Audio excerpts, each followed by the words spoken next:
Hello, in this video I want to show you how to manage Google passwords on OPPO A2x.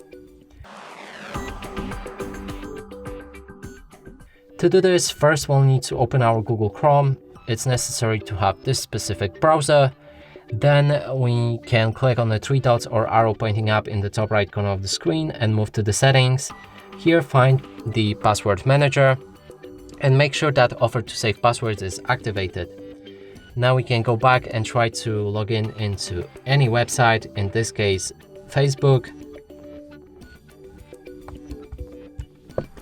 And after you click on continue, log in, after a few seconds there will be pop-up with offer to save that password. We're gonna save it and then go back to the password manager. Inside on the bottom there should be website that you've tried to log in and saved. If you click on it, you can see your username and the password. To actually preview the password, you need to click on the I button, unlock your phone, and here you have it.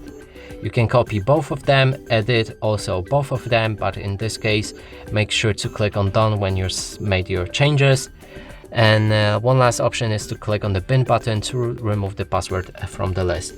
And that's it for this video. Hope you liked it. Please consider subscribing to our channel, leave a like and a comment below.